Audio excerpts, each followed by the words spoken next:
bem-vindos ao Porto Nerd! Eu sou o Porto e serei seu nerd hoje. E vocês lembram de Velho Logan? Uma história em quadrinhos que mostrava o Wolverine em um futuro pós-apocalíptico em que todos os heróis morreram porque os vilões se uniram pra matá-los? Então, a Marvel resolveu fazer uma coisa parecida, só que com um novo personagem. Ninguém menos do que o demônio da cozinha do inferno. Essa minissérie está sendo publicada atualmente, é uma minissérie em 3 edições chamada Demolidor, Dia Frio no Inferno, e conta a história do Matt Murdock em um futuro pós-apocalíptico. Eu já li a primeira edição, gostei do que eu vi e resolvi trazer para vocês verem. Então, sem mais delongas, vem comigo!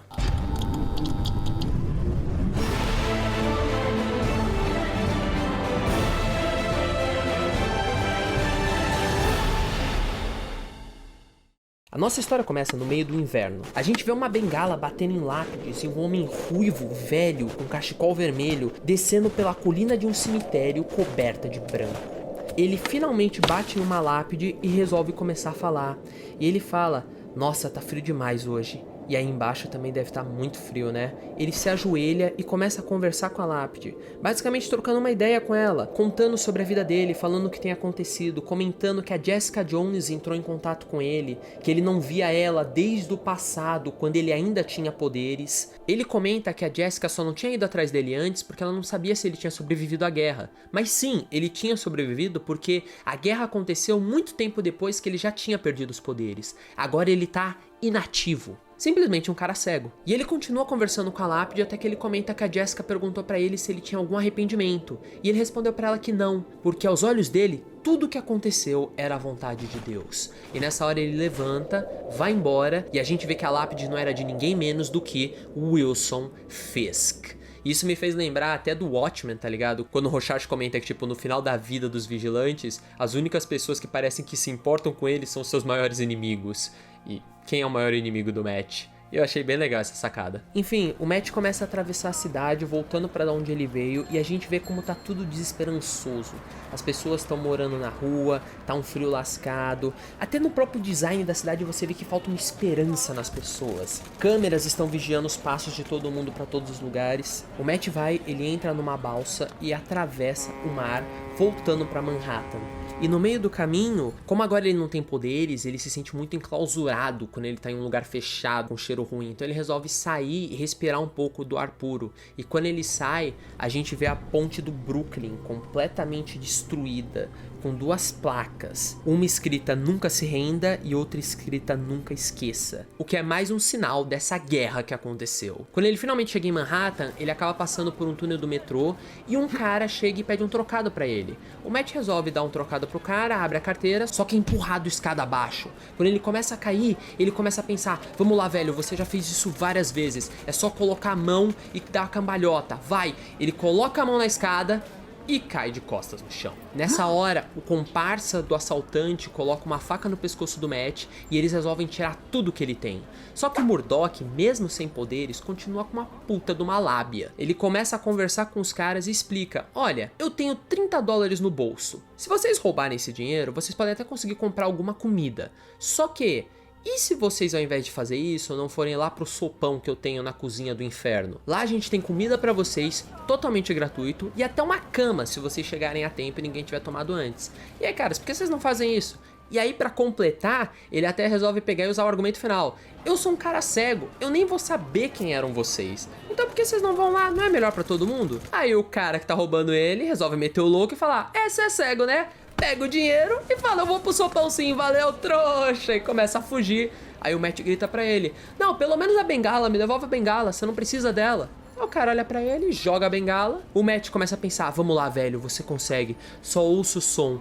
Ouça o som da bengala, você consegue, é só..." E toma na cabeça. Mais tarde, o Matt já tá lá no sopão, ajudando a servir a comida pras pessoas, quando a gente ouve no rádio que o General Barton tá mudando a estratégia no front, que provavelmente é o Clint Barton, o Gavião Arqueiro. O que mostra que essa guerra que tá rolando é uma guerra que envolve pessoas com superpoderes. Mas enfim, o Matt resolve levar o lixo pra fora e na hora que ele tá botando o lixo lá, ele vê pessoas fugindo de dentro do túnel do metrô. E elas começam a gritar: "Meu Deus, corre! Eu acho que é uma bomba! Eu acho que..." O Matt é arremessado no chão, quebrado, ele começa a se levantar devagar, e aí acontece. Todos os sons começam a vir pra cima dele de uma vez só, um tsunami de sensações esmagando ele no instante em que seus poderes voltaram à ativa. Ele começa a ficar confuso, sem saber o que fazer, a gritar de dor, porque o cérebro dele parece que vai explodir. E nessa hora ele se lembra do mestre dele ensinando foco. E ele começa a tentar focar entre os sons em alguma coisa que consiga prender a atenção dele. Então ele ouve uma gota de sangue caindo e sabe o que precisa fazer. O Matt levanta, vai até uma garota ferida e ajuda ela. Então ele vai atrás de outro cara caído e ajuda ele a sair debaixo dos destroços.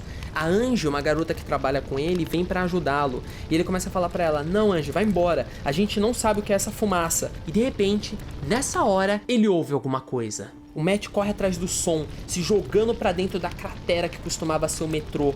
Ele cai lá embaixo, começa a ver os corpos e começa a ouvir alguém do lado de cima rindo da explosão, falando como ela foi incrível e como ele adorou aquilo que ele pegou lá de dentro. O Matt continua correndo atrás do som porque é mais importante do que essas vozes, e ele começa a pensar: o que é esse som? Eu já ouvi isso antes. Ele é firme, é forte, é intenso, e de repente ele encontra o Capitão América, velho, cabeludo, com 3 furos no peito, segurando todo o teto do trem para que não esmague uma criança inocente. O capitão pergunta pro Demolidor: o que você tá fazendo aqui, Murdock? Você tá inativo, você não tem poderes. E o Murdock explica: não, a explosão me devolveu os poderes, eu acho que ela é radioativa. O que tá acontecendo? E o capitão explica: essa garota no chão, ela é o motivo da explosão. Ela é importante, tira ela daqui, agora! E aí nessa hora o teto começa a esmagar o capitão. O Matt pega a garota no colo e o capitão fala: enquanto você estiver indo, Murdock, ouça. E o Matt começa a fugir. O teto começa a desabar ao redor dele enquanto ele vai desviando dos destroços e ouvindo o capitão falando sobre um carregamento militar, um carregamento que movia químicos de um lugar para o outro, alguma coisa antiga que eles queriam usar para poder ter a vantagem na guerra, e que algo nesse carregamento deu errado. O Murdock começa a pular entre os destroços até que ele finalmente consegue pular para fora do trem no momento em que ele ouve o capitão sussurrando: uma coisa antiga. E todo o teto esmaga o capitão. Do lado de fora, o Murdock entrega a garota para um médico e ouve ainda um batimento. Ele percebe: o capitão tá vivo, eu consigo salvá-lo. Ele sai correndo e começa a cavar no chão, gritando: capitão, eu tô indo, eu vou salvar você, não se preocupa, é para isso que Deus me devolveu os poderes, ele me devolveu para eu poder salvar, é tudo parte do plano. E de repente, os batimentos param. Só que o Murdock ouve outra coisa.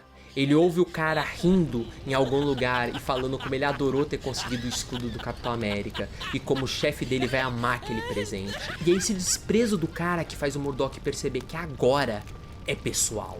O Murdock sai correndo atrás dos caras. Eles percebem ele chegando e ele grita: eu vejo vocês, seus assassinos malditos! Tacando uma pedra nos caras. E ele derruba um deles com a pedra. Aí o outro pega uma metralhadora e começa a atirar. Só que o Murdock começa a pular de um lado pro outro, escapando de cada bala. Os caras ficam surpresos, entram no carro e saem correndo. Só que o Murdock vai perseguindo atrás, nos telhados da cidade, gritando: eu estou chegando, seus malditos! Eu peguei o cheiro de vocês! Doida, né?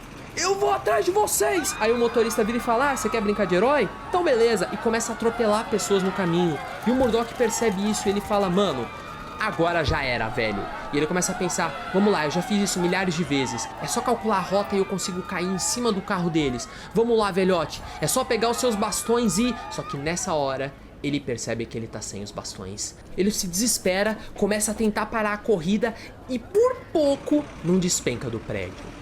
Ele vê o carro dos caras indo embora, mas fala pra si mesmo: tudo bem, eu peguei o cheiro de vocês, eu vou encontrar vocês. Mais tarde, os criminosos chegam numa tenda em que o chefe dele está. E o chefe dele está mexendo com um monte de produtos químicos e tremendo, porque aparentemente ele tem Parkinson. Eu acho que é Parkinson. Bom, é uma doença que ele tá tremendo o tempo inteiro. E um dos criminosos chega e entrega pra ele o escudo do Capitão América. E esse chefe vê o escudo e, mano, ele começa a falar: meu Deus, faz anos que eu queria ver isso. E a mão dele tremendo. E ele resolve pegar e enfiar um espeto na mão pra que ela pare de tremer o bastante pra que ele consiga abraçar o escudo sorrindo chorando e falando: eu sabia que eles ainda estavam vivos, eu sabia. E aí ele olha pro criminoso e diz: o Steve Rogers nunca deixaria esse escudo, ele tá vindo? E aí o criminoso fala: não, mas um outro cara veio atrás da gente, um cara ruivo, velho, ele tava vestido de um jeito estranho, tipo... Aí o camarada dele completa: tipo um padre. Isso faz o velhote trêmulo parar e falar: ah, isso é interessante. Isso, na verdade, é um presente. Eu diria até que acertamos o alvo. Do outro lado da cidade, o Matt começa a abrir o baú em que ele guardava a roupa de demolidor, pega os bastões e se prepara. Enquanto isso, o velhote leva o escudo pra alguém e ele começa a falar: lembra disso? Porque eu lembro. Você idolatrava esse cara, né? Ele era tudo pra você. Tudo que você não era. Eu aposto que você odeia o fato de que eu tô com esse escudo e você não.